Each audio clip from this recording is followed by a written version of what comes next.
खानू आज 9 अप्रैल है। एक साल मुकम्मल हो गया। एक साल मुकम्मल हो गया रजीम चेंज ऑपरेशन को। ये वो दिन था जब पाकिस्तान के ताकतवर लोगों ने बल्कि इदारों ने मिलकर सियासतदानों के साथ पाकिस्तान की एक हुकूमत को घर भेजा था। इसके बाद से लेकर अब तक 365 दिनों में पाकिस्तान में वो कुछ हुआ है जिसकी मिसाल पाकिस्तान के किसी सियासी दौर में नहीं मिलती। यानी डिक्टेटरशिप में जिस तरह की कार्रवाइयाँ होती हैं बाद औक़ात ये उससे भी आगे निकल गए। ये एक साल पाकिस्तान के लिए कैसा था इसके ऊपर एक अलग से वीलॉग करेंगे, लेकिन चंद चीज़ें मैं आपको बताता हूँ। ये वो दिन था जब इमरान खान साहब को इक़्तिदार से निकाला गया था। आज की रात रजीम चेंज ऑपरेशन के जरिए उनकी हुकूमत ख़त्म की गई थी। कैदियों वाली गाड़ियाँ वज़ीर-ए-आज़म हाउस के बाहर पहुँचा दी गई थी। रेड जोन को सील कर दिया गया था।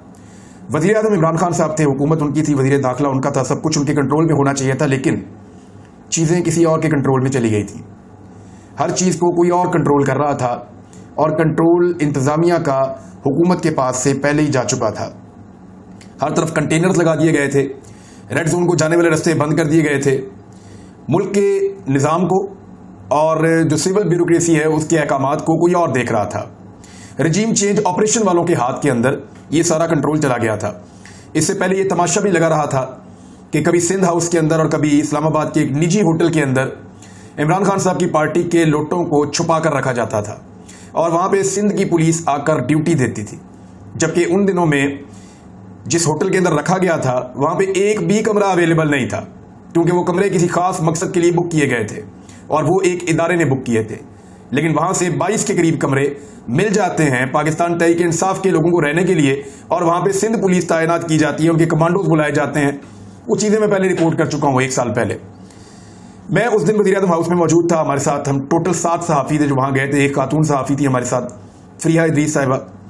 सहाफ़ी ज़्यादातर वहाँ से चले गए थे। मैं और शहीद अरशद शरीफ हम बहुत देर तक वहाँ एक ऑफिस में बैठे रहे और बैठने का एक मकसद था, कभी ज़िंदगी रही तो ये चीज़ें मैं आपको बताऊँगा कि उस दिन वहाँ पर क्या हो रहा था और गवाहों के साथ बताऊँगा।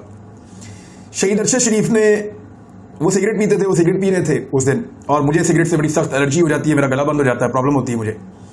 लेकिन इसके बावजूद मेरे पास उस दिन बर्दाश्त करने के अलावा और कोई ऑप्शन नहीं था, क्योंकि मैं अरशद शरीफ भाई से इतना फ्री नहीं था कि मैं उन्हें कहूँ कि आप सिगरेट बंद कर दें। लेकिन मैं उस वक्त ये भी नहीं चाहता था कि मैं इस महफिल से अलग हो जाऊँ, क्योंकि वहाँ पर 2 लोग और भी मौजूद थे, एक पोलिटिकल शख्सियत भी मौजूद थी। और मेरा और अरशद शरीफ साहब का एक बात के ऊपर इत्तेफाक था उस रात को कि ये लड़ाई इतनी जल्दी ख़त्म नहीं होगी। ये सारा मामला जिसको अपनी तरफ से आज समेट दिया गया है, इमरान खान साहब की हुकूमत ख़त्म कर दी गई है, ये मामला इतनी आसानी से ख़त्म नहीं होगा, ये लड़ाई बहुत लंबी चलेगी। इस मामले पे शहीद अरशद शरीफ का और मेरा एक कंसेंसस था उस रात को, और वो बात ठीक साबित हुई। और अरशद शरीफ साहब फिर उठ के वहाँ से चले गए थे। मैं वो आखिरी आदमी था जो उस रात वहाँ वज़ीर-ए-आज़म हाउस से निकला था। मैंने इमरान खान साहब को डायरी उठाकर जाते हुए देखा था और ये रिपोर्ट किया था कि जब वो आदमी वहाँ से जा रहा था, मैंने उनके लोगों से पूछा, मैंने कहा जी सामान किधर है इमरान खान साहब का? साफ़ी हूँ मैं, मेरे दिमाग में ये था कि ट्रक आके लगेगा, देखूंगा कौन सा सामान जाता है। तो मुझे जो जवाब देने वाला शख्स था उसने ये कहा कि इस वज़ीर-ए-आज़म हाउस में एक चप्पल भी नहीं है। ये लफ्ज़ उसने इस्तेमाल किया था और उसने कहा कि ये सिर्फ एक डायरी लेकर आते हैं और ये डायरी लेकर वापस चले जाते हैं। उनकी डायरी के ऊपर उन्होंने एक सफ़ा रखा हुआ होता था, ऐसे खाली सफ़ा ऊपर ना, तो उस सफ़े के ऊपर लिखा होता था, डायरी के ऊपर उन्होंने इसलिए रखा होता था कि वो नहीं चाहते थे कि पढ़े उस पर क्या लिखा हुआ है। उस पर खादिम मदीना लिखा हुआ होता था, ये भी मुझे। और उसके बाद उस साथ ही इमरान खान साहब ने हम लोगों से बात करते हुए पूछा था कि देखना कोई रह तो नहीं गया इस मुल्क में जो मेरे खिलाफ ना हो। तो इस पे काफ़ी डिस्कशन भी हुई थी। अरशद भाई ने भी इसका जवाब दिया था कि तमाम इदारे एक्सपोज हो चुके हैं, बल्कि अदालतें भी खुल चुकी हैं। ये वो रात है जिस रात अदालतें खुली थी। हालांकि अभी अतर मनल्ला साहब ने फरमाया है कि उस वक्त होने वाला सो मोटो नोटिस भी गलत था, आज होने वाला भी गलत है, लेकिन उस सो मोटो के ऊपर तो कभी कोई नहीं बोला और इमरान खान साहब ने फैसला कबूल भी किया था, बल्कि ज़बरदस्ती की गई थी। आपको पता है पूरा का पूरा निज़ाम किसी और जगह से ऑपरेट हो रहा था। अतर मनल्ला साहब उस रात को अदालत क्यों गए थे और किसके बताने पर गए थे और किसके कहने पर गए थे? जाकर आधी रात को अदालत क्यों खोली थी? क्योंकि हम मीडिया वालों को तो अचानक पता चला कि अदालतें खुल रही हैं, क्योंकि पाकिस्तान में ऐसा कुछ नहीं हो रहा था जिसकी मौजूदगी में अदालतें खोलना ज़रूरी होता। चीज़ें तो नॉर्मल चल रही थी, लेकिन रात को अदालतें खोली गई क्योंकि इस बात का शक पैदा हो गया था कि इमरान खान साहब कहीं आर्मी चीफ को घर न भेज दें, और रात को अदालतें खोल दी गई। और बाद में हमने ये भी सुना कि मार्शल लॉ का खतरा था, बाद में ये भी सुना कि आइन की सरबुलंदी के लिए खुली थी, लेकिन था तो वो एक खालिसतन सियासी मामला। अब जो कहा जाता है कि सियासी मामले में अदालतों की मुदाखलत नहीं होनी चाहिए, तो 9 अप्रैल की रात आज से 1 साल पहले, ठीक 1 साल पहले अदालती मुदाखलतें हलाल कैसे थीं? आज तो अदालत कह रही है कि इलेक्शन करवाए जाएं 90 दिन के अंदर। इससे ज्यादा तो कोई डिमांड नहीं कर रही। वकला भी अदालत में मौजूद थे। कौन सी जमात के वकला मौजूद थे ये भी आप पता करवा लें। दरखास्त लेकर कौन आया था और दरखास्त के ऊपर तारीख क्या लिखी हुई थी, या तारीख का खाना खाली था, ये भी आप पता करवा लें। इसके बारे में भी बहुत सारी मुबैना तौर पर चीजें जो हैं वो मार्केट में मौजूद हैं। बहरहाल रोजाना एक नई चीज होती रही है इन 365 दिनों में। इंसानी हकूक की बदतरीन खिलाफ वर्जियां हुई हैं। इंसानों का जीना इस मुल्क में मुहाल कर दिया गया है। महंगाई का एक तूफान है। पाकिस्तान का मीडिया सबसे ज्यादा एक्सपोज हुआ है, क्योंकि पाकिस्तान के मीडिया को 3 गुना महंगाई बढ़ने के बावजूद आज बात महंगाई पे नहीं करनी। आज बात करनी है कि इमरान खान कब नायल किया जाएगा, कब गिरफ्तार किया जाएगा, कब उसका पत्ता साफ किया जाएगा। पाकिस्तान का मीडिया सबसे ज्यादा एक्सपोज हुआ है। पॉलिटिकल पार्टीज एक्सपोज हुई है। इस 1 साल ने पाकिस्तानियों को बहुत कुछ सिखाया है। डायग्नोज हो गया है कि प्रॉब्लम है क्या पाकिस्तान। पाकिस्तानियों को यह पता चल गया है कि 70 साल से पाकिस्तान के साथ खेल कौन खेल रहा था और किसने पाकिस्तान को यहां तक पहुंचाया है। पाकिस्तान की एस्टेब्लिशमेंट का असल चेहरा पाकिस्तानियों के सामने आया है और पाकिस्तानियों को पता चला है कि सियासतदानों का तो एक रोल बदनामी वाला था ही, इसके पीछे और भी हाथ होते हैं जिन्होंने पाकिस्तान को यहां तक पहुंचाया। तो ये 1 साल इस लिहाज से बेहतर रहा कि पाकिस्तानियों को बहुत ज्यादा अवेयरनेस मिली है। पाकिस्तानियों को पता चला है कि एक्चुअली पाकिस्तान को नकब लगती कहां से है। अब रोजाना एक नया इख्तिलाफी नोट या कोई नया फैसला आ जाता है, कोई ना कोई चीज आ जाती है और ऐसा लगता है कि वो सियासी नौयत की और वो इसलिए आई है कि पीडीएम की जमातों को इंतखाबात से बचाना है, और कोई रास्ता है ही नहीं। इस पर एक बड़ा जबरदस्त ट्वीट किया सदीक जान साहब ने। 2 काम किए सदीक जान ने। एक तो सर्वे बहुत अच्छा करवाया, वो मौजूद है, और दूसरा सदीक जान ने एक ट्वीट किया है जो बड़ा इंटरेस्टिंग है। सदीक जान का यह कहना है कि हमारे मुअज़्ज़िज़ जज भी मीडिया मैनेजमेंट सीख गए हैं। एक दिन में 2 नोट जारी नहीं करते। जिस दिन चीफ जस्टिस पाकिस्तान के खिलाफ हुकूमत के पास पहले से कोई बड़ी चीज मौजूद हो, उस दिन तो कोई भी चीज जारी नहीं करते। जो दिन चीफ जस्टिस के खिलाफ किसी बड़ी चीज से खाली हो, उस दिन कुछ ना कुछ जरूर जारी कर देते हैं। रोजाना कोई एक जज इख्तिलाफी नोट, इसका तफसीली फैसला और कोई खत लिख रहा है, फिर इस पर हुकूमत प्रेस कॉन्फ्रेंस करके अपना बयानिया बना रही है। क्या यह सब कुछ इत्तफाकिया है? लगता तो नहीं है कि यह सब कुछ इत्तफाकिया है। जो एक इख्तिलाफी नोट आया है जस्टिस कादी फायद ईसा साहब का जब आया, उन्होंने आर्टिकल 184(3) के मुकदमात की कार्रवाइयां रोकने का अपना तफसीली फैसला अब जारी कर दिया है। यह हाफिज कुरान को 20 नंबर इजाफी देने वाला केस था। उसमें कहा कि सुप्रीम कोर्ट ने 4 अप्रैल को लार्जर बेंच तश्कील देने के रोस्टर पर दस्तखत किए। मेरे फैसले पर 6 रुकनी बेंच की तश्कील आइन और कानून में इजाजत नहीं थी। अब मामला यह है कि जस्टिस कादी फायद ईसा साहब का फैसला आता है 29 मार्च को। 29 मार्च वाले फैसले में फिर वही सवाल पैदा हो जाता है। मैंने 1-2 वकला से बात की है, वो भी हैरान हो रहे हैं कि ये कैसे होता है। हो सकता है इसमें हमारा नॉलेज थोड़ा कम हो सकता है हम इसको ना जानते हों, लेकिन जस्टिस कादी फायद ईसा साहब जो हैं वो 29 तारीख को एक चीज़ का फैसला करते हैं। जब तफसीली फैसला आता है तो उसमें वो चीज़ें लिखी हुई होती हैं जो 4 अप्रैल को हो रही हैं, यानी 6 रुकनी बेंच बन रहा है 4 अप्रैल को, तो वो उसके अंदर कैसे शामिल हो जाती हैं। बहरहाल जस्टिस फायद ईसा साहब का फैसला अदालत की वेबसाइट पर लगाया गया और फिर हटा दिया गया। कादी फायद ईसा साहब का 6 रुकनी बेंच से मुताल्लिक तफसीली नोट अदालत की वेबसाइट से हटा दिया गया है। जस्टिस कादी फायद ईसा का नोट अंग्रेजी और उर्दू तर्जमे के साथ वेबसाइट पर जारी किया गया था, जिसे बाद में हटा दिया गया है। एक और चीज है हुकूमत के लिए बुरी खबर है, वही है कि सुप्रीम कोर्ट बार ने पार्लियामेंट की जो करारदाद है उसको गैर कानूनी और आइन के मुनाफी करार दे दिया है। ये जिन 42 लोगों ने दस्तखत कर दिए ना उसके ऊपर, ज्यादातर मखसूस नशिस्तों वाले हैं, ये बहुत बुरी तरह फंस जाएंगे। इन्हें चाहिए कि तहरीरी तौर पर माफी लिखकर अदालत में जमा करवा दें।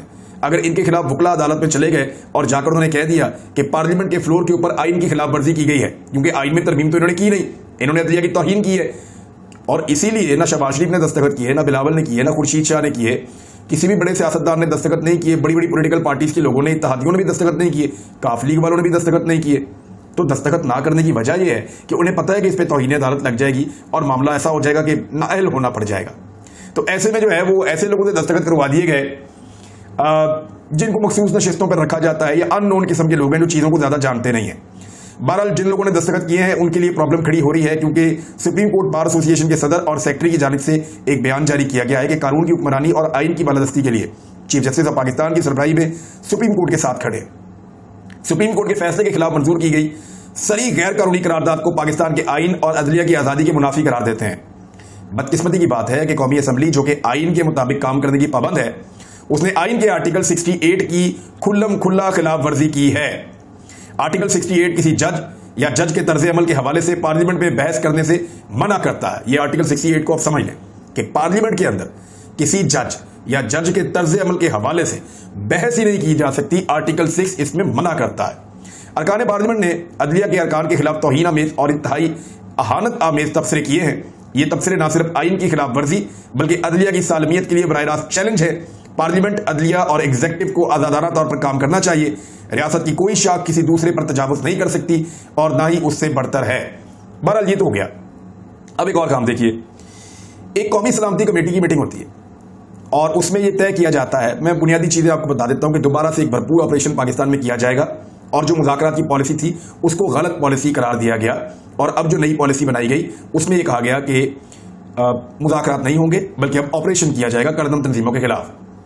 तो एक तो मैं आपको बताऊं कि ये इमरान खान साहब के खाते में डालने की कोशिश की गई कि जो मुज़ाकरात वाली पॉलिसी है ये सिर्फ इमरान खान साहब की थी।